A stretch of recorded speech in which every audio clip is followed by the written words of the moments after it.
Well, Katie, the excitement is building. In one more episode, we're going to have WOW featured on Fremont Street Experience. It's something everybody's going to need to see, and it's history in the making. And speaking of history, you know, I get the pleasure of being the host and the voice of WOW every week. But fans, WOW wouldn't happen without you and two very special women. That being my co-partner, Jeanie Buss, and the creative head of WOW, the real deal, Selina Majors. And let's hear from both of them. David, before we go to that package though, remember we have one more pit stop to make, and that is the zip line. Are you ready to go? We are not going to any zip line. We're not doing the zip line, fans. No way. David, we're going to the zip line. Let's go. Come on. Come on. I collected comic books when I was a kid, and I was that kid that would tie a towel around my neck and run around the house pretending to be Supergirl. That's what this was. These were larger-than-life characters, you know, fighting for what they believe in. Jeanie Buss is such a badass. She's unapologetic about being a woman. She's unapologetic about being tough. She's unapologetic about wanting to be a winner. Jeanie Buss and David McLean complement each other beautifully. David is a showman, and he lives this world. Jeanie is a really skilled, really smart, incredibly credible business person. And between the two, it's the full package. Jeanie Buss had that vision.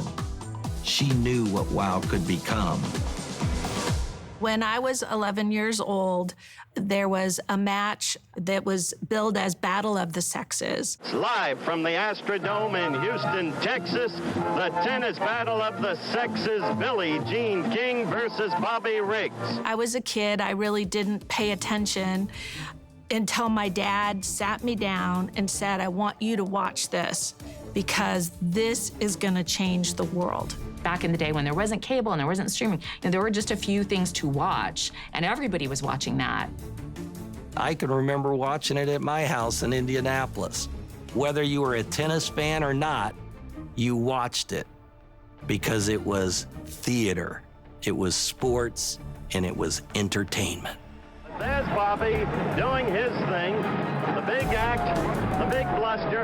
And the women weren't talking trash or cocky, and neither was Billie Jean King. She was pretty quiet.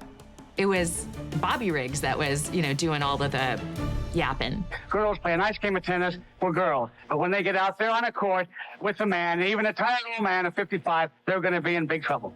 In the 70s, there was a real misogyny in reporting. The way that they covered women was, you know, if you're an entertainer or a singer, an athlete, I want to talk to you about your achievements, but certainly we're going to frame it around how you look. A very attractive young lady, and sometimes you get the feeling that if she ever let her hair grow down to her shoulders, took her glasses off, you'd have somebody vying for a Hollywood screen test. Yeah, she's looking really good. You must be delighted the way she's going so far.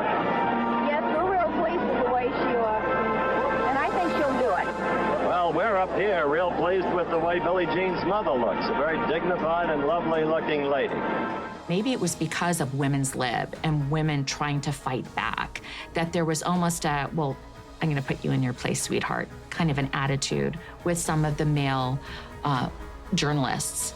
If there is a weakness in Billie Jean King, I'd say that as all women, she may be a little bit slower than the men. Battle of the Sexes wasn't just about a nice game of tennis. It was about who's the winner and who's the loser. And I think women took this very personally, and really so did men. I'm sure it was a blow to their ego to see a woman beat them on the court. Billie Jean King defeating Bobby Riggs not only changed the world, changed impressions, put women at the forefront of a sport, but it also showcased what a rivalry and a feud could do to drive consumer interest.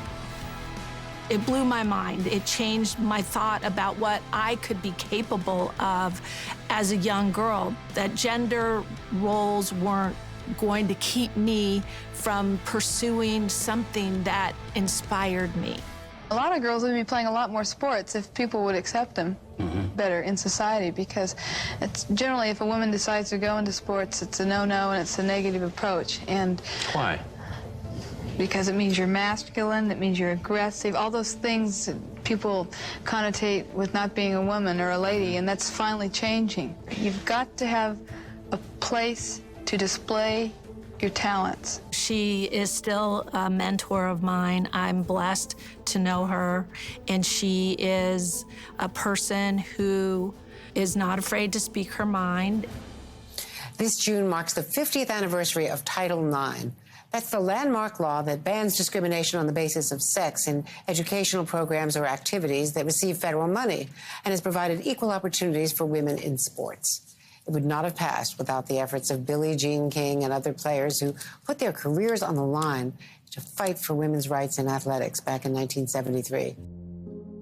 One day in high school, they came to me and they said, "You're on the girls' golf team." And I said, "I've never played golf in my life." And they said, "Well, if we don't have a women's team, we can't have a men's team. And we'll teach you how to play golf." And because of Title IX, I ended up falling in love with the sport, and we won the city championship my senior year. To me, one of the most impactful things as a sports journalist was being in the Rose Bowl when Team USA won the world championship. You heard this higher decibel of little girls screaming. And you've never heard anything like 100,000 little girls and women screaming for their favorite team. It's not USA, USA, it's USA, USA. And it was mind-blowing and empowering. It was emotional. I always felt that if I had the chance that I would invest in women's sports, giving opportunities to female athletes to shine. The real deal, Selina Majors! When I was about 11 years old, me and my dad, we started going to the wrestling a lot. The typical weekend was Friday night, Saturday morning, and Sunday night. And it was all packed with wrestling. Well, you know, all the accolades, all the awards, all the belts, all the titles, all the money, everything that has gone into this woman's career doesn't mean anything right now. Oh, she wants his bucket. Here we go. The first time I ever thought about really thinking this is what I want to do, we had gone to the wrestling matches, and it was the first time I seen women wrestlers.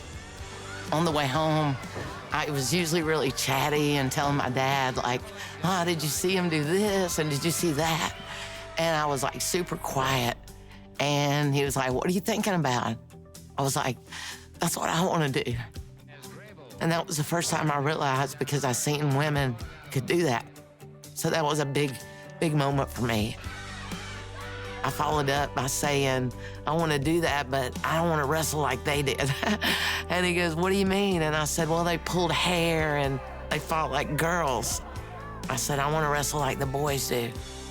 And he was like, "Well, maybe one day you can do that." So. The Georgia Peach, Bambi. On the independent scene, I wrestled as Bambi.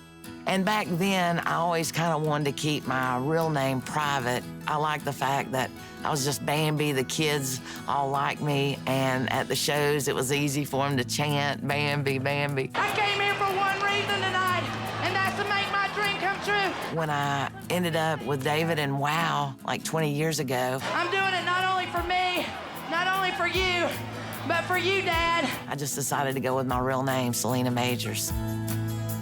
I know a lot of people say that you have to make a lot of sacrifices, but it's a blessing. It's a blessing to get to do what you love to do, and it's a blessing to get to live out your dream. This is the epitome of professional women's wrestling.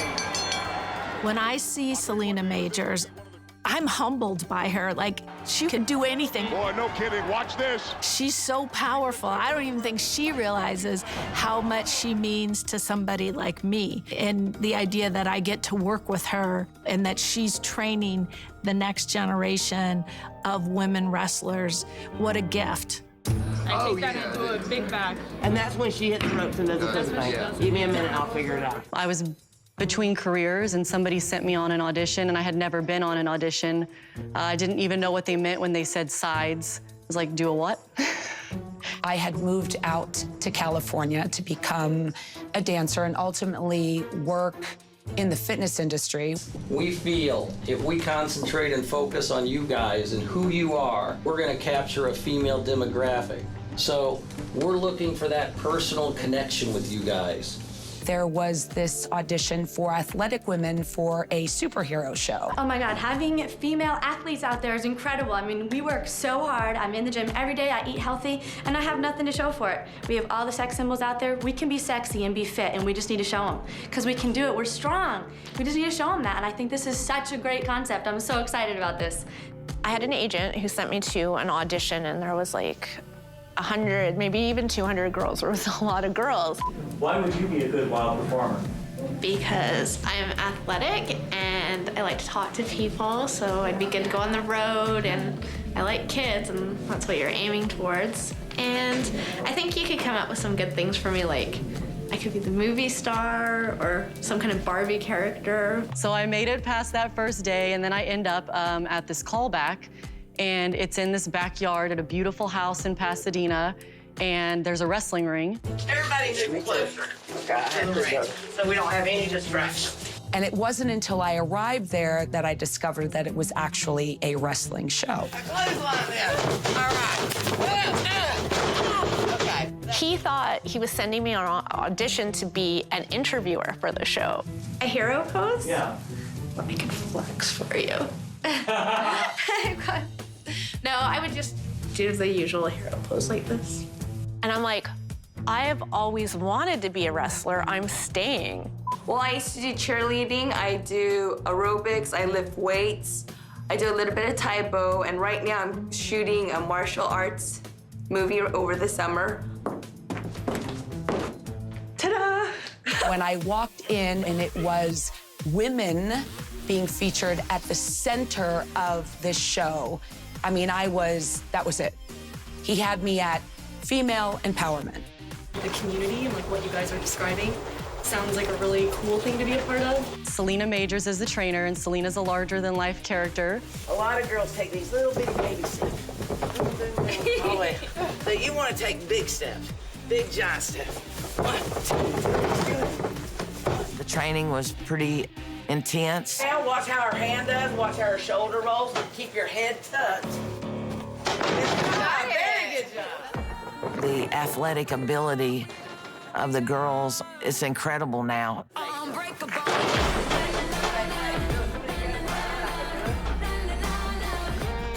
Better.